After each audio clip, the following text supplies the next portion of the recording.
Abandoned fields on the outskirts of Haiphong. What is urbanization leaving behind? Hi, I'm Peter, from Haiphong City, Vietnam. This afternoon, I took a simple drive, just out to the quiet edges of the city. Places where, if you're just looking through a car window, or speeding down the main roads, you probably wouldn't notice much at all. But as I went a little deeper, I began to see a view, a scene, that made me stop and just pause. The fields. But they aren't the lush, green spans that I once knew. In some plots, the wild grass grows thick and untamed. In others, weeds have completely taken over. And then there are these tall reed bushes, rising way above a person's head, stretching out across vast stretches of land. Some of these fields seem to have been left abandoned for a very long time. And to be honest, it breaks my heart a little, just looking at it. Because this isn't land that was never meant for farming. This used to be agricultural land. There used to be farmers working right here on these very plots. There used to be harvests.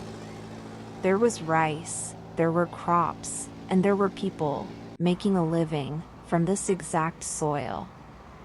But today, in so many places, all that's left is wild grass.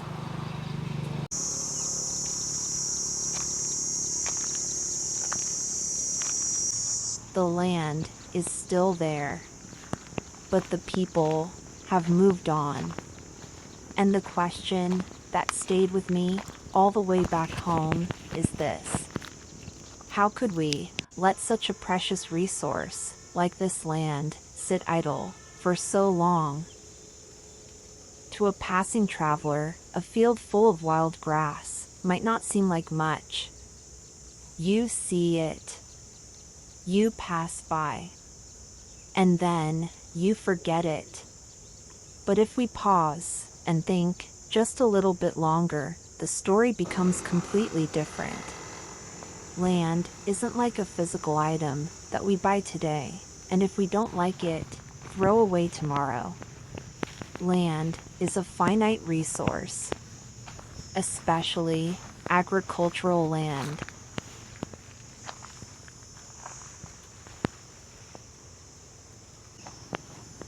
A single plot of land might not carry much value to someone just standing by the side of the road. But to a farmer, it can be their entire livelihood. It could be the place where their family grew rice, a place where they grew vegetables, a place that fed generations. And when a vast field is left abandoned, what I grieve isn't just what's currently growing on it. I grieve the potential of the land itself. A piece of land that could produce food, that could create jobs, that could bring in income, that could become a green space, or be used for purposes that truly serve urban planning. But right now, it's just growing weeds. And in the case of the areas I saw today, tall reeds seem to be the only thing that's truly thriving.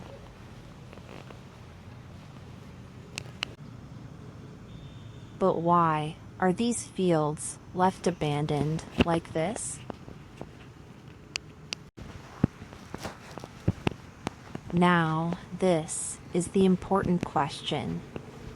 Because if we just look at an abandoned field and say, the locals are just too lazy to farm, then perhaps we're looking at the problem far too simply. A farmer wouldn't just give up on a piece of land that can generate income if farming on it was still truly effective. Behind a single abandoned field, there can be so many reasons.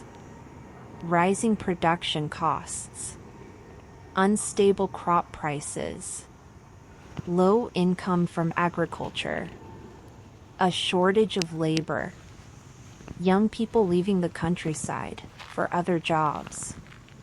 Machinery and input expenses getting higher by the day. Or simply, farmers realizing that spending all day in the fields brings in an income that just doesn't match the hard work put in. And when that happens, walking away from the fields isn't an easy choice. It's a choice made because they have no other way.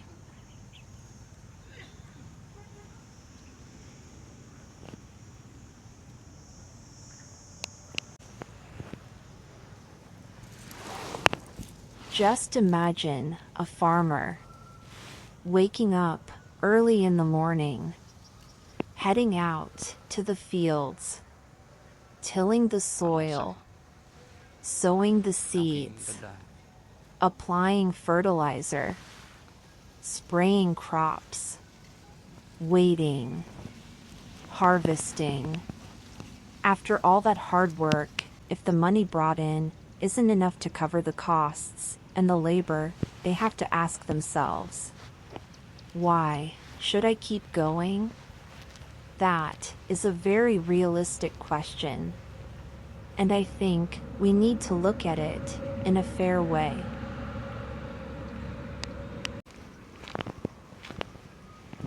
Is this the consequence of an incomplete urbanization?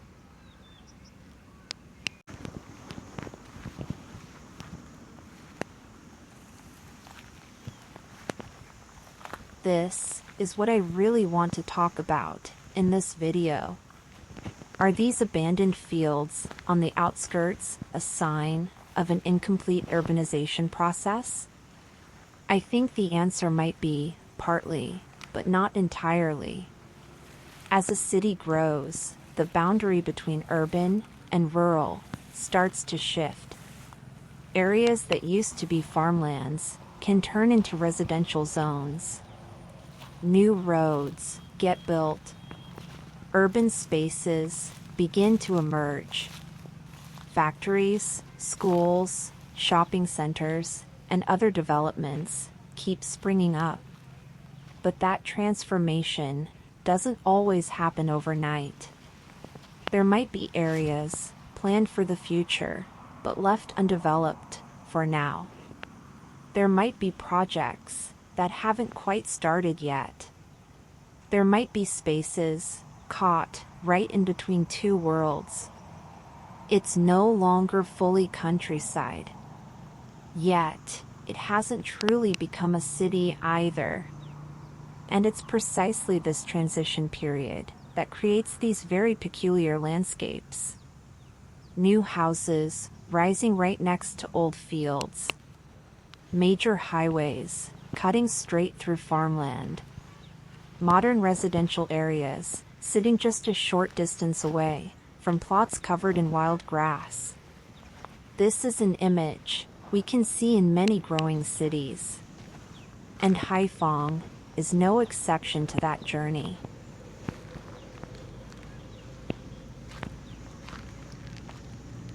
A city grows, but agricultural land doesn't just disappear overnight.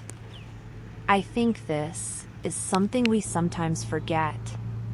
When we look at a city developing so rapidly, it's easy to assume that everything around it will change at the very same speed. But the reality is quite different. A city can build a new road in just a few years. An urban area can rise up in a matter of years. But the lives of the local people and the structure of land use can take much longer to adapt. A field can sit right in the middle of developing areas. A farmer might still hold the rights to that land. An area might not yet meet the conditions to become a fully developed urban space. And so, we're left with something very strange. A piece of agricultural land that is no longer being farmed effectively. It feels like a void sitting between the past and the future. The past was an agricultural world. The future might be an urban landscape. But the present? It's just wild reeds.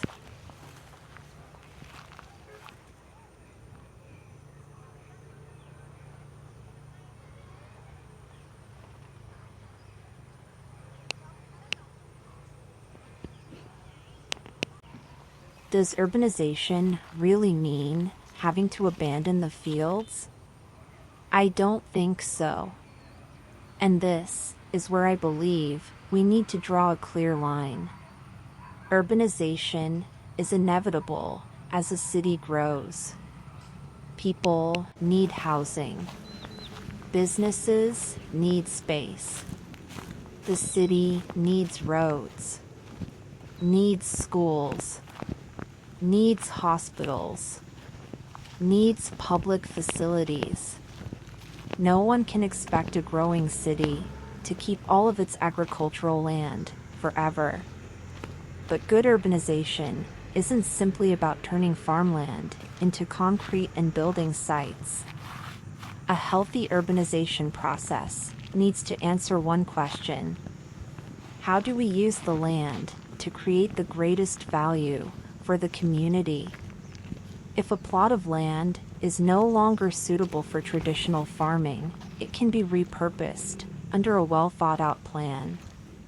If it can't be repurposed just yet, is there a way to keep it productive? It could be urban agriculture. It could be vegetable farms. It could be green spaces. It could be eco-friendly zones.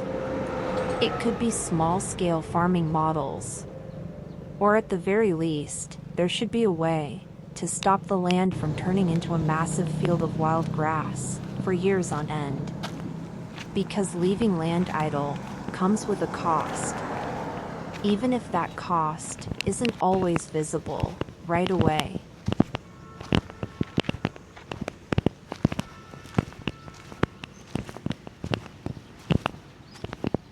And that cost isn't just financial. When a piece of land is left abandoned, we usually think about the money that isn't being made. But the impact can go much deeper. A vast plot of land left neglected for too long can become hard to manage. Wild grass takes over. The surrounding environment begins to look unkempt and messy. It can lead to issues with sanitation or local scenery. A large expanse of unused land sitting right in the middle of a residential area can also create this sense of uneven, fragmented growth. This is what I felt today as I drove through those suburban areas. On one side, brand new developments. On another, roads being widened and expanded. But right beside them, the old fields. No people. No real productive activity. Just weeds. And silence. I think that image speaks volumes about a city in transition.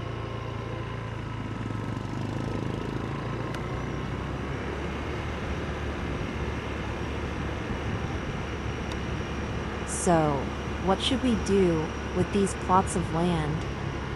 I don't have the perfect answer. And I don't think someone like me, just making a video, can solve the whole problem. But I do believe we can at least start by asking the right questions. If a piece of land can still be farmed, why not find ways to support the local farmers? If traditional farming is no longer viable, could there be other, more suitable models? If local residents no longer want to farm, could we create leasing programs or joint production models?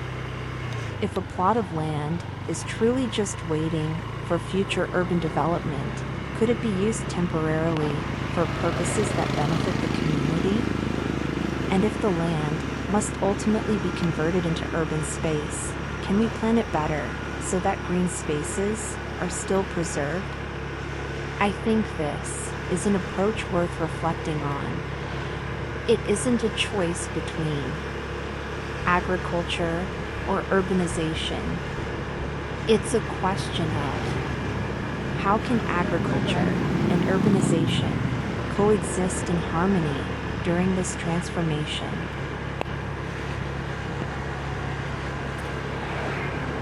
Haiphong is changing. Haiphong today is no longer the same Haiphong of a few decades ago.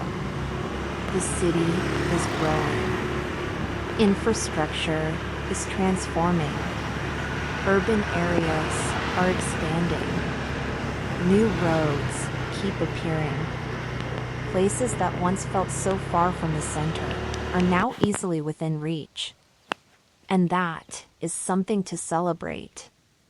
I love a thriving Haiphong.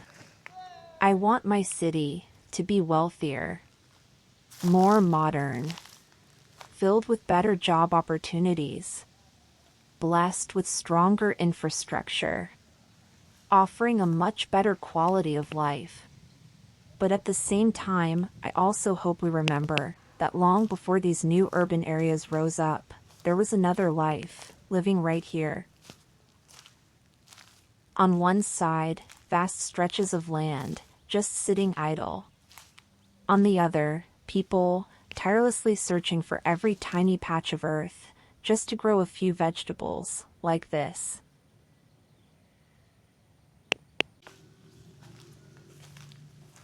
Thank you for watching all the way to the end. Until next time, take care.